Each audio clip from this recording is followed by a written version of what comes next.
Coming up on Mountain News this morning, a Kentucky politician pre-files bill to decriminalize an illegal substance here in the Commonwealth, and several counties in our region received some funding to make some improvements to their water systems. Dedicated to Eastern and Southern Kentucky, this is WYMT Mountain News this morning.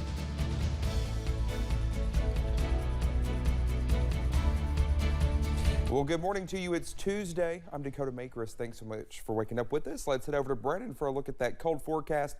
And Brandon, not you walking into the newsroom this morning and me asking you to make it warm up, and you were like, yeah, it will in the 50s later on today. Yeah, it will be in the 50s later on today, but it's not going to be there this morning. But the cloud cover was not as much as we expected overnight, so that allowed us to get a little colder than expected. Let's take a look at those clouds this morning, and you see all that lake effect snow still off to our north and east there, not quite getting into our area, but not quite cold enough, especially later today, to see that. But we're going to see again a few clouds in our eastern counties, but you can tell the differences there.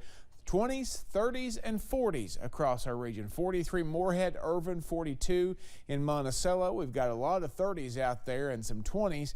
Coldest spot in the region, Jonesville, right now at 25. So we need some coffee, a little extra for most of you, maybe a little bit more for some there. And you'll want to warm those cars up a little bit this morning too, because it is frosty out there in some spots. I found that out firsthand. 56 though, a forecast high later today. The average high this time of the year is 52. Oh, and guess what? It's the last day of November. It is. All right, Brendan, thank you. A bill has been pre-filed in Kentucky due to decriminalize personal use of cannabis in the Commonwealth. Democratic Representative Nima Konari of Louisville pre-filed the bill. Her bill would remove criminal penalties for possessing small amounts of marijuana and give voters a chance to protect those provisions constitutionally. The state legislature convenes for the 2020 regular session on January 4th. Well, we're getting more hints at how state lawmakers could use federal infrastructure funding. Kentucky is due roughly $5 billion. Lawmakers have already been talking about building a companion bridge to the Brent Spence in northern Kentucky. The Lexington Herald Leader reports lawmakers could also use the money to help widen the Mountain Parkway. Leaders are still waiting on rules for how the money will flow to states from the federal government. Well, several neighbors in one southern Kentucky community worry they are not being heard. Several people in the Pulaski County community of Nancy say they are upset about a proposal for a new cell tower on the road. The area has no zoning regulations. The tower would be across from the road from another tower, not far from homes.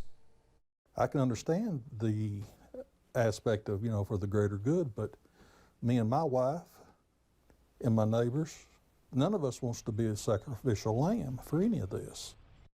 An AT&T spokesperson tells us officials are working to balance the needs of the business with the concerns of the community. AppHarvest planted something new yesterday with a container farm in Floyd County. Floyd County School of Innovation welcomed the new high-tech agriculture space to its Martin campus, expanding on the current Future of Farmers of America program. Governor Andy Beshear, joined by local officials, announced the 7th container, saying it will prepare students for the jobs of tomorrow.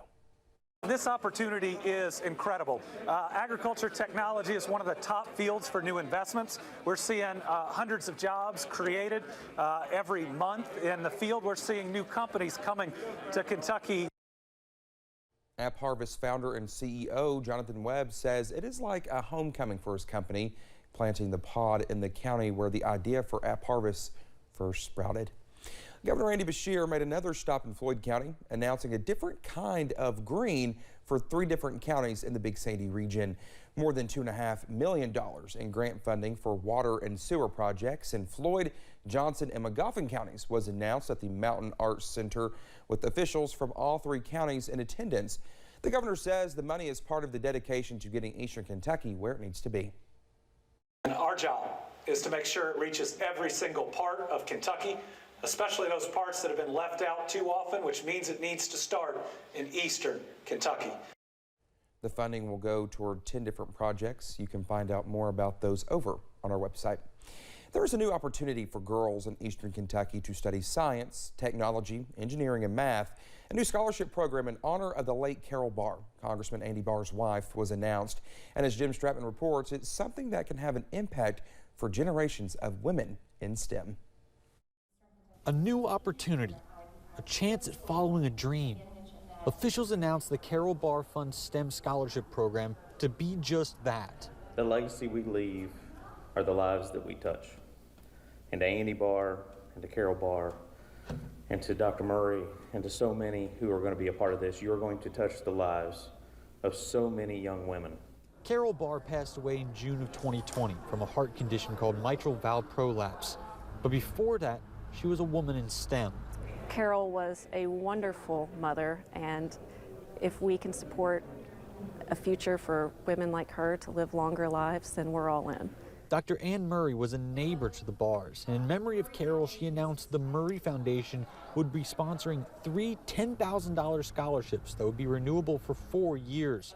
The program also set up 3 $2,500 one-year scholarships as well, all available to high school girls in 54 Eastern Kentucky counties. Officials say that the impact of this scholarship program will most definitely be felt by those girls who are awarded the scholarships. But Congressman Barr says that the impact can go further in creating role models for future generations of women in STEM. That Carol was a go-getter. She was a go-getter. She always used to say, you know, just get it done. And this scholarship will be for go-getters, just like her. The fund will continue to create young women leaders in STEM and create those role models for young women, including my daughters. The deadline to apply for a scholarship is March 12th, 2022. Reporting in Richmond, Jim Stratman, WKYT. Well, thank you so much for getting your Tuesday started with us here on Mountain News this morning. When we come back, researchers dig up a shocking discovery at a Southern American burial ground. We'll have those details coming up. And after a chilly morning, it's shaping up to be another nice day. Changes are on the way, though. I'll tell you about it in about 3 minutes.